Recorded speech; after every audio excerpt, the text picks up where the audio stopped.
नमस्कार दोस्तों, मेरा नाम है कनिष्क सिंह और आज हम पढ़ने जा रहे हैं विषय हमारा परिवेश।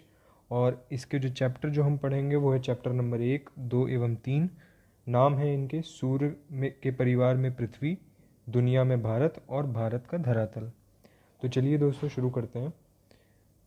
तो पहला सवाल है चैप्टर 1 का, सूर्य के परिवार में पृथ्वी। इसका पहला और दूसरा सवाल है। तो पहला सवाल की ओर बढ़ते हैं दोस्तों। पृथ्वी को सूर्य का चक्कर लगाने में 365 दिन लगते हैं, परंतु वरुण को सूर्य का चक्कर लगाने में 165 वर्ष लगते हैं। इसका कारण क्या है? तो दोस्तों इसका कारण क्या है? तो कारण कुछ नहीं है, बस ग्रहों की दूरी है। जो ग्रह सूर्य के सबसे ज़्यादा नज़दीक होता है उसे अपना एक चक्कर पूरा करने में बहुत कम टाइम लगता है, और वो ग्रह जैसे जैसे दूर होते जाते हैं पृथ्वी से, उनका समय अपने आप ही बढ़ता जाता है। ठीक है। तो अब बात करते हैं पृथ्वी की और वरुण की। तो पृथ्वी हमारे सूर्य के परिवार का तीसरा ग्रह है, जबकि वरुण आखिरी ग्रह है। इसे हम अगले इस पिक्चर से समझ सकते हैं कि आप देख सकते हैं इसमें पृथ्वी तीसरे नंबर पे आ रहा है। यहाँ पे मैं इसे ऐसे दिखा देता हूँ। पृथ्वी तीसरे नंबर पे है, जबकि वरुण जो है वो आखिरी है, वो 8वें नंबर पे है। यही एक कारण है कि उनकी जो चक्कर लगाने में जो देरी है, उनका जो डिफरेंस है, उनका जो अंतर है वो इतना ज़्यादा है, वो बस यही दूरी की वजह से है। ठीक है दोस्तों। तो हम देखते हैं कि क्योंकि वरुण ग्रह सूर्य के सब ग्रहों से में सबसे ज़्यादा दूरी पर है, इसलिए इतना अधिक समय लगाता है। ठीक है दोस्तों।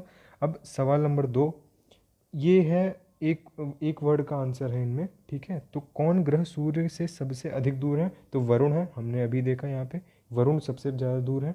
उसके बाद कौन ग्रह सूर्य के सर्वाधिक पास है? तो वो है बुध ग्रह। ये यहाँ पे हम देख सकते हैं इस पिक्चर में, इस जगह पे आप देख रहे होंगे बुध ग्रह जो है वो सबसे पास है। ठीक है दोस्तों। कौन ग्रह सबसे पहले सूर्य का चक्कर लगाता है? तो बुध। जैसा कि मैंने बताया कि जो ग्रह सबसे पास होगा उसे सबसे कम समय लगेगा चक्कर लगाने में।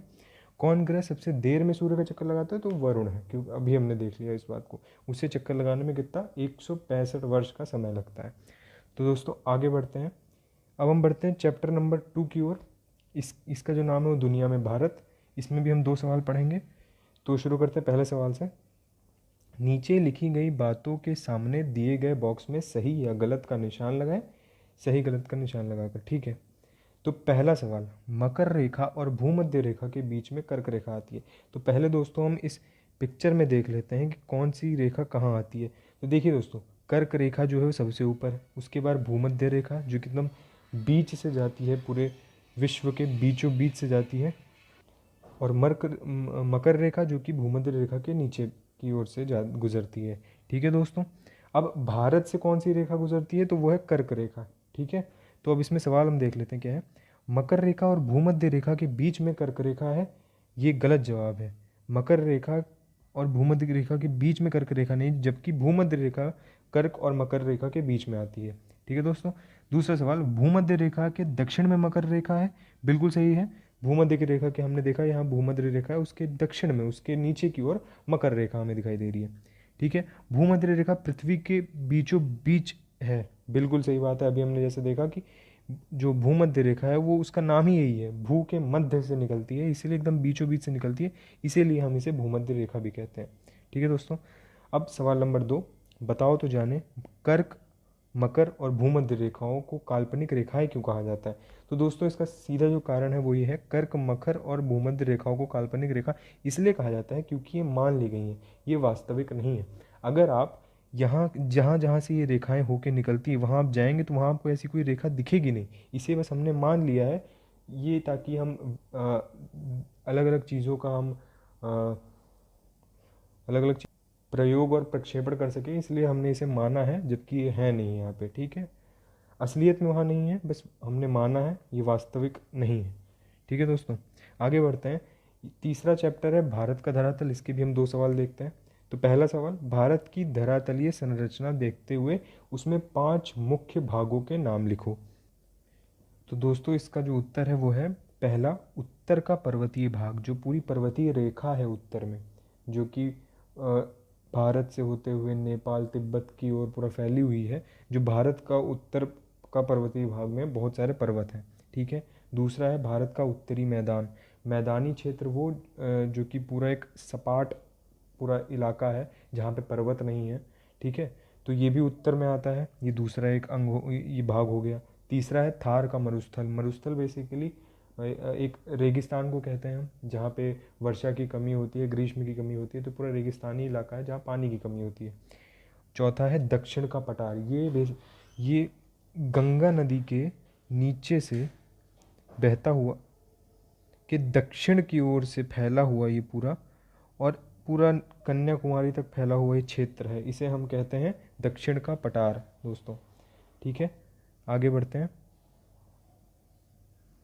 उसके बाद आता है समुद्र तटीय मैदान और द्वीप समूह। समुद्र तटीय मैदान पूरा ये इलाका हो गया दोस्तों, यहाँ पे आप देख सकते हैं पूरा समुद्र तटीय मैदान है यहाँ पे। और द्वीप समूह, द्वीपों का समूह, जैसे यहाँ पे अंडमान निकोबार, लक्षद्वीप, ये भी भारत का एक भाग है। तो यहाँ पे जैसे हमने बताया पर्वतीय पूरा क्षेत्र, फिर पूरा मैदान पर उत्तरी मैदान, फिर दक्षिण का पठार, उसके बाद आ गया हमारा समुद्र तटीय भाग, और फिर द्वीप समूह आ गया। दोस्तों ये पूरे 5 हमारे भाग हो गए, ठीक है दोस्तों। आगे बढ़ते हैं हम। इसके बाद अगला सवाल है, मानचित्र में पर्वतीय भाग के नक्शे में दर्शाई गई नदियों के नाम लिखना है। तो पहला इसका गंगा, यमुना, ब्रह्मपुत्र, सतलज, सिंधु और झेलम। तो इसे भी हम यहाँ पे देख लेते हैं। तो दोस्तों ये है गंगा नदी, उसके बाद हमने देखा सतलज नदी यहाँ पे है, ठीक है। यहाँ पे अगर हम इसको हटाएं तो यहाँ पे हमें इंदस दिखाई दे रही होगी दोस्तों, ठीक है। उसके बाद हम देखें यहाँ पे ये नर्मदा नदी, ठीक है। तो अब हम देख लेते हैं हमें दिखानी कौन कौन सी है। तो जैसा कि हमने गंगा दिखा दिया, यमुना, ब्रह्मपुत्र, सतलज, सिंधु, झेलम। अब देखिए दोस्तों, यहाँ पे यमुना नदी है, ये ब्रह्मपुत्र नदी है, ये सतलज यहाँ पे आप दिख जाएगी, और ये यहाँ पे कहीं झेलम आपको दिख जाएगी। इंदस के नीचे चेनाब के ऊपर झेलम आपको दिख जाएगी। तो दोस्तों इसी के साथ हमने इसे भी कंप्लीट कर लिया है। हमारा भारत का धरातल के भी दोनों सवाल हो गए हैं।